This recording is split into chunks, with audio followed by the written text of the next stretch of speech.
మామూలుగా అందరికీ డౌట్ ఉంటది. ఒక ల్యాండ్ మీద బ్యాంక్ లోన్ వస్తే ఇంక అది మనం ఆలోచించక్కర్లేదు. సో, అట్లా కూడా చాలామంది మోసపోతారా? అంటే అట్లా మోసపోవడం అనేది ఉండదు. అట్లా అనుకోవడం కరెక్టే. హ్మ్. కాకపోతే దానికంటే మీరు ఇంకా అవగాహన పెంచుకోవాల్సిందేందంటే, కేవలం లోన్ వచ్చిన ప్రాపర్టీ మంచిది, లోన్ రాని ప్రాపర్టీ చెడ్డది అని కాదు. లోన్ ఎప్పుడొస్తుందంటే అది హైదరాబాద్‌కు దగ్గర ఉండి, హ్మ్. ఇప్పటికిప్పుడు అమ్మగలిగే పరిస్థితి ఉండి, అంటే రీసేల్ చేయగలిగే పరిస్థితి ఉన్న దగ్గర బ్యాంకులు లోన్ ఇవ్వడానికి ఇష్టపడతాయి. అప్పుడు బ్యాంకులు కూడా ఏం చేసుకుంటాయి, పక్కా దీనికి లింక్ డాక్యుమెంట్ ఉందా లేదా, ఇది ఎన్ఏ ఉందా లేదా, ఎల్పి నంబర్ దీనికి ఫైనల్ అప్లోడ్ వచ్చిందా లేదా, ఇది సెక్యూరిటీ భద్రంగా ఉందా లేదా, మెయింటెనెన్స్ కూడా మంచిగా ఉందా లేదా, ఇవన్నీ చెక్ చేసుకోవడంతో పాటు రేర్ అప్రూవల్స్ కూడా ఇవన్నీ చెక్ చేసుకుంటాయి. చెక్ చేసుకొని లీగల్గా పర్ఫెక్ట్గా ఉందనుకున్నప్పుడు బ్యాంకులు లోన్ ఇవ్వడానికి ఇష్టపడుతుంది. ఇది దీనికి ఉన్న నేపథ్యం. కానీ కస్టమర్ ఏమనుకుంటున్నాడు, ఓన్లీ లోన్ వస్తే ఇంకా మంచిది అనుకునేది అంతా ఉన్నాడు.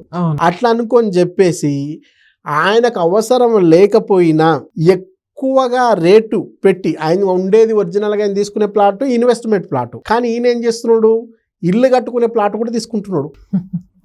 బడ్జెట్ పెంచి మరి. అంటే ఈ నాలెడ్జ్ పెంచుకుంటే నీ రిక్వైర్మెంట్ ఏదైతే ఉందో, ఇప్పుడు మీ పాప మ్యారేజ్ కోసం అని నువ్వు తీసుకుంటున్నావు అనుకోండి, పాప మ్యారేజ్ ఇంకొక 25 సంవత్సరాల టైం ఉన్నప్పుడు నువ్వు ఇప్పటికిప్పుడు ఇల్లు కట్టుకునే దగ్గర ఎక్కువ బడ్జెట్ పెట్టి తీసుకునే కంటే 10,000 11,000 ఆ రేంజ్లో పోయి నువ్వు కొంచెం దూరం వెళ్ళి తీసుకుంటే సేమ్ ఈ డాక్యుమెంట్లన్నీ ఉంటాయి. మళ్ళీ A to Z డాక్యుమెంట్లన్నీ ఉంటాయి. కాకపోతే హైదరాబాద్కు దగ్గర దూరం అనేది ఒకటి మాత్రమే డిఫరెన్స్ ఉంటుంది. కానీ ఈడ తీసుకోగలిగితే నీకు ఇక్కడ వచ్చిన 150 గజాల ప్లేస్లో ఆడ దాదాపు 400 గజాల ప్లేస్ వస్తుంది. ఎందుకంటే హైదరాబాద్కు దగ్గర ఉన్న దాదాపు 30,000 40,000 గజం ఉంటుంది. కానీ దూరం వెళ్ళి తీసుకుంటే 10,000 కదా. అట్టప్పుడు నీకు 10-20 సంవత్సరాలప్పుడు మీ పాప మ్యారేజ్ అనుకునేటప్పుడు తీసుకుంటే అది దాదాపు ఇక్కడ పెరిగినది ₹1,00,000 గజం అనుకుంటే ఆడ పెరిగింది 50,000 గజం వేసుకున్నా కూడా నీకు 400 గజాల మీద ఏ రేంజ్లో ఉంటుంది డెవలప్మెంట్. చాలా ఆ డిఫరెన్స్ అంటే తెలిసి ఉండాలి. అందుకే నేను డాక్యుమెంట్ల మీద లేదా మీ ప్రాపర్టీకి సంబంధించిన దాని మీద మీ ఫీల్డ్లో మీరు హీరో కాదనం. మీ సాఫ్ట్వేర్ అనుకుంటే సాఫ్ట్వేర్లో మీరు తోపు, లేదు మీరు ఇంజనీరింగ్ అంటే ఇంజనీరింగ్లో బాగా మీకు నిష్ణాతులు, లేదా మీరు డాక్టర్ అంటే డాక్టర్ వృత్తిలో నిష్ణాతులు, కానీ రియల్ ఎస్టేట్లో మీరు జీరోనే. అవునన్నా కాదనుకున్నా మనది కానీ సబ్జెక్ట్లకు పోతే మనం జీరోనే. మన సబ్జెక్ట్లోనే మాత్రమే మనం హీరో, అదర్ సబ్జెక్ట్లో మనం జీరో. అదర్ సబ్జెక్ట్ల మీద కూడా మనం హీరో కావాలనుకుంటే తెలుసుకోవాలి. తెలుసుకుంటే రైట్ ఏదో రాంగ్ ఏదో తెలుస్తుంది. అట్లా తెలుసుకున్నప్పుడే మనం రైట్గా ముందుకెళ్తాం. ముందుకెళ్ళినప్పుడే మనకు ప్రాఫిట్స్ ఎక్కువ వస్తాయి. ఈ విషయాన్ని అర్థం చేసుకోగలిగితే పర్ఫెక్ట్గా ఉంటుంది. లేదనుకుంటే నష్టపోయే అవకాశం ఉంటుంది. కాబట్టి మీ బడ్జెట్ ఎంత, మీ రిక్వైర్మెంట్ ఏ బేస్లో తీసుకుంటున్నారు, ఇవి దీనికి సంబంధించిన ఎవరైతే ప్రాపర్టీ కన్సల్టెంట్ ఉంటారో వాళ్ళతో ఒకసారి మాట్లాడండి. మాట్లాడితే పోయేదే ఉంది, మహా ఇన్ఫర్మేషన్ రావడమే తప్ప పోయేదే ఉండదు కదా. ఫోన్ కాల్ కూడా ఎట్లాగ ఇప్పుడు ఫ్రీ ఉన్నాయి కదా, అన్ని ఇబ్బంది ఏముంది మాట్లాడితే. కాబట్టి అట్లా మాట్లాడి అవగాహన పెంచుకొని తీసుకుంటే ఎక్కువ ఉపయోగం అన్నది నా అభిప్రాయం. అవును సార్. అయితే ఇంకా డాక్యుమెంట్స్లో చూసుకుంటే నోటరీ ప్లాట్స్ అని కూడా కొన్ని ఉంటూ ఉంటాయి. ఇవి తక్కువలో వస్తున్నాయని తీసుకోవడము, లేకపోతే కొంతమందికి అవగాహన కూడా ఉండదు అది కొనాలో వద్దు అని. అసలు ఇట్లాంటి ప్లాట్స్ కొనొచ్చు అంటారా? ఎగ్జాక్ట్గా ఇక్కడ గుర్తుపెట్టుకోవాల్సింది ఏంటంటే, ఎస్పెషలీ మనం ఈరోజు ఇన్వెస్ట్మెంట్ అనేది ఎందుకు చేస్తున్నాం, మన పిల్లల భవిష్యత్తు కోసం ఇన్వెస్ట్మెంట్ చేస్తున్నాం.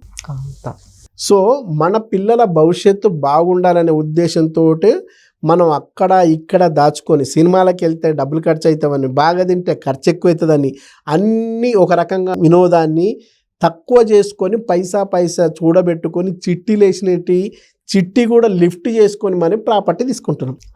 ఇంత అద్భుతమైన ప్రాపర్టీ తీసుకునేటప్పుడు తప్పులో కాలేస్తున్నాం. ఎట్లా తప్పులో కాలేస్తున్నాం అంటే, మీరు అడుగుతున్నారే ఏదైతే నోటరీ ప్లాటు మీరన్న కొంచెం నీట్గా నోటరీ అన్నారు, అడ్డగుట్టలో ఉన్నోళ్ళు, లేదనుకుంటే ప్రగతి నగర్లో ఉన్నోళ్ళు, లేదనుకుంటే జగద్గిరి గుట్టలో ఉన్నోళ్ళు, రకరకాల బస్తీలో ఉన్న వాళ్ళు ఉంటారు కదా, low middle class people no entry ప్లాట్లు అంటారు. వాళ్ళు నోటరీ ప్లాట్ కూడా కాదు, నో ఎంట్రీ. వాళ్ళకి తెలిసి అన్నారా తెలియక అన్నారో తెలియదు, కానీ ఖచ్చితంగా అటువంటి ప్లాట్ తీసుకుంటే ప్రాక్టికల్గా అది నో ఎంట్రీ అవుతుంది, వెళ్ళకూడని ప్రదేశం అసలు. ఎగ్జాక్ట్లీ వెళ్ళకూడని ప్రదేశం, కానీ తెలియక దాంట్లోకి వెళ్తున్నారు. నువ్వు అక్కడ నోటరీ దాంట్లో తీసుకుంటే 60 గజాల్లో 80 గజాల్లో తీసుకుంటే నోటరీ అంటే ఎవరిది? అది గవర్నమెంట్ ల్యాండ్. గవర్నమెంటు పేదోళ్ళకి అని చెప్పేసి ఇచ్చిన ల్యాండ్. ఆ ఇచ్చిన ల్యాండ్లో కూడా టర్మ్స్ అండ్ కండిషన్స్ ఉంటాయి, అనుభవించడానికి తప్ప దీన్ని అమ్ముకోవడానికి అవకాశం లేదని చెప్పేసి ఉంటాయి. ఓకే. కొన్నిట్లో ఇది 20 సంవత్సరాల వరకు 30 సంవత్సరాల వరకు మాత్రం ఎవరికైతే గవర్నమెంట్ ఫ్రీగా ఇచ్చిందో వాళ్ళు మాత్రమే ఉండాలి, ఆ తర్వాత అమ్ముకోవచ్చు అనే క్లాజ్ ఉంటుంది. ఇట రకరకాల క్లాజులో ఉన్న నోటరీ ప్లాట్ను మనం తీసుకొని అక్కడే ఉన్నావు, పర్వాలేదు, అక్కడే ఉంటే నువ్వు ఉన్నావు కాబట్టి కొంతకాలం నీ కిందే ఉంటుంది. తర్వాత ఏదో ఒక రోజు పుణ్యతీర్థం యాదగిరి గుట్టకో, వేములవాడ రాజన్నకో, శ్రీశైలం మల్లన్న దగ్గరకో ఇట్లా పోయి నువ్వు తిరిగి వచ్చే లోపు దాంట్లో ఇంకోటి కబ్జాలు కూర్చుంటాడు. నీకు ప్లాట్ అమ్మేటప్పుడు ఏ పొలిటికల్ లీడర్ అయితే గల్లీ లీడర్ ఉంటాడో అదే గల్లీ లీడర్ నువ్వు లేనప్పుడు ఇంకోటికి అమ్మేస్తాడు.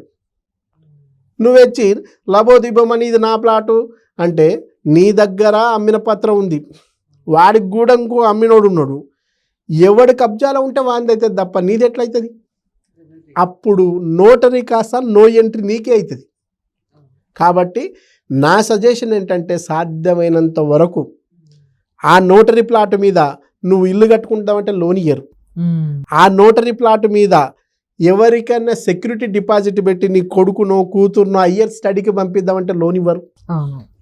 ఆ నోటరీ నీకు ఉండడానికి పనికి వస్తుంది, అది కూడా నువ్వు ఉన్నప్పుడే, నువ్వు లేనప్పుడు పనికి రాదు. అలాంటి నోటరీ ప్లాట్ నువ్వు ఎందుకు కొనుక్కోవడం? కాస్త దూరమైన అన్నీ లీగల్గా ఉన్నటివి మంచి ప్రాపర్టీ ఒకటి తీసుకుంటే డెఫినెట్గా దాంట్లో ఇల్లు కట్టుకోవడానికి లోన్ ఇస్తారు. సెక్యూరిటీ డిపాజిట్ కింద పిల్లలు చదువుకుంటా అంటే బ్యాంకులు లోన్ ఇస్తాయి. అట్లా చేసుకోగలిగితే ఉపయోగం తప్ప షార్ట్ కట్గా ఏదో బాగుంటుంది అనే పేరుతోటి, లేకుంటే చిన్నగా రెంట్ వస్తుంది అనే పేరుతో నువ్వు తీసుకుంటే మాత్రం అది కిరికిరి. ఈ రోజు కాకపోయినా ఏ రోజైనా అది నష్టదాయకమే తప్ప లాభదాయకం కాదు. ఫర్ ఎగ్జాంపుల్ మన హైదరాబాద్లో మా ఎంఎస్ మక్తా ఉంది.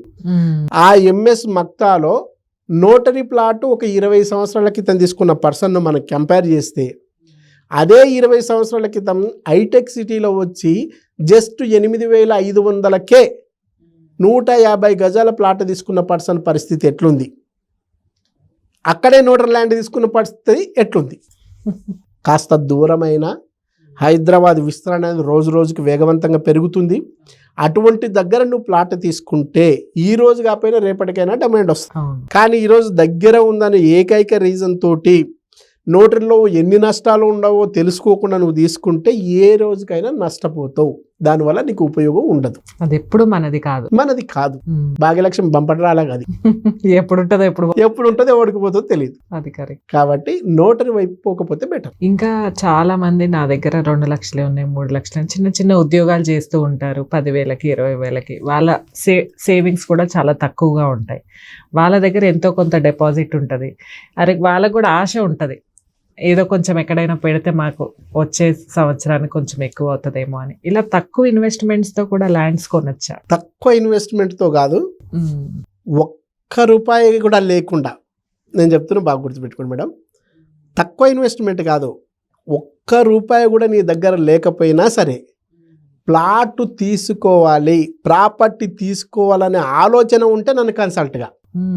ఒక్క రూపాయి కూడా నీ దగ్గర లేకపోయినా నీకు ఎలాంటి ఐడియాస్ ఇచ్చి నీ ప్రొఫెషన్కు తగ్గట్టు ఏం చేస్తే వర్కౌట్ అవుతుందో డెఫినెట్గా నీకు ఒక ప్రాపర్టీ ఇప్పించే అవకాశం నాకు ఉంది. సాధ్యం అంటారు? 100%. తీసుకోవాలన్న ఆలోచన ఒకటి చాలు. నీకు రకరకాల మార్గాల నుంచి నీకు ప్రాపర్టీ ఇప్పించవచ్చు. సాఫ్ట్వేర్ ఇంజనీర్ అయితే ఒక రకంగా ప్లాన్ చేయొచ్చు, పైసలు లేకపోయినా పర్వాలే. బ్యాంక్ ఎంప్లాయ్ అయితే ఇంకో రకంగా ప్లాన్ చేయొచ్చు, ఒక్క పైసా అవసరం లేదు. గవర్నమెంట్ టీచర్ అయితే ఇంకో రకంగా ప్లాన్ చేయాల్సిన అవసరం లేదు, ఒక్క పైసా కూడా అవసరం లేకుండా ప్రాపర్టీ ఇప్పించవచ్చు. బాగా మిడిల్ క్లాస్ పీపుల్, ఎలాంటి ఐటీ లేకుండా, ఎలాంటి అడ్రస్ ప్రూఫ్ లేకుండా, ఓన్లీ కేర్ ఆఫ్ అడ్రస్గా ఉన్న వాళ్ళకి 5 లక్షలే వాళ్ళ దగ్గర ఉన్నాయనుకోండి, వాళ్ళకు కూడా ప్రాపర్టీ ఇప్పించవచ్చు.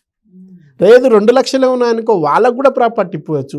సాఫ్ట్వేర్ ఇంజనీర్లుగా ఎలాంటి వాళ్ళకైనా వాళ్ళ ప్రొఫెషన్ను బట్టి వాళ్ళ ఆలోచన విధానాన్ని బట్టి కేవలం వాళ్ళకున్న ఏకైక అర్హత ఏంటంటే ఏదైనా సరే నాకు ఒక ప్రాపర్టీ కావాలనే దృఢ నిశ్చయం ఉంటే వాళ్ళు నన్ను కన్సల్ట్ కండి, ఖచ్చితంగా మీకు ప్రాపర్టీ వచ్చే ఆలోచనను అవకాశాన్ని నేను ఇస్తా.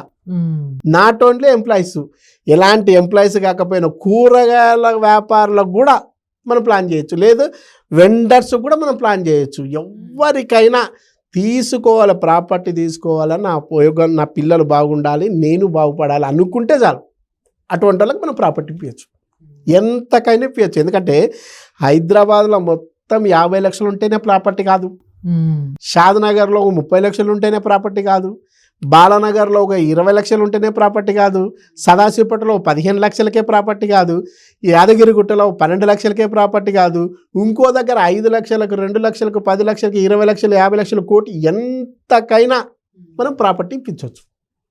వాళ్ళ దగ్గర సింగిల్ ఎన్పీ లేకపోయినా ప్రాపర్టీ ఇప్పించచ్చు. ఆలోచన అంటూ ఉంటే చాలు. ఇప్పుడు ఆలోచన ఉంది కాబట్టే ఏరోప్లేను రూపాంతరం చెందింది, ఆలోచన ఉంది కాబట్టే టెలిఫోన్ వచ్చింది, ఆలోచన ఉంది కాబట్టే మైక్ వచ్చింది, ఆలోచన ఉంది కాబట్టే కెమెరా వచ్చింది. ఆలోచన ఉంటే చాలు, ఖచ్చితంగా ప్లాట్ కూడా వస్తుంది. ఆలోచన లేని వాళ్ళకే 20 లక్షల చేతులు ఉన్నా, 10 లక్షల చేతులు ఉన్నా, 25 లక్షల చేతులు ఉన్నా, 5 లక్షల చేతులు ఉన్నా, ఏ లక్షల చేతులు ఉన్నా ఏం కావట్లా. కానీ ఆలోచన ఉంటే మాత్రం అన్నీ వస్తాయి. సింగిల్ ఎంపీ లేకుండా కూడా ప్లాట్ తీసుకోవచ్చు. సో నాకు ప్లాట్ కావాలన్న ఆలోచన ఒక్కటే చాలు, దృఢంగా ఇన్వెస్ట్మెంట్. మీకు ప్లాట్ కావాలన్న ఆలోచన దృఢంగా ఉండి ఒక్క అడుగు ముందుకేయండి, ప్లాట్ ఇప్పించే బాధ్యత నాది. అదే ఇన్వెస్ట్మెంట్, ఆలోచన ఇన్వెస్ట్, అది కంపల్సరీ. Thank you sir. మీరు ఇచ్చిన ఇన్పుట్స్ అన్నీ కూడా ప్రేక్షకులన్నీ అవి పాజిటివ్గా తీసుకొని డెఫినెట్గా మిమ్మల్ని కాంటాక్ట్ అవ్వాలని కోరుకుంటున్నాను. నమస్తే. తప్పకుండా అండి.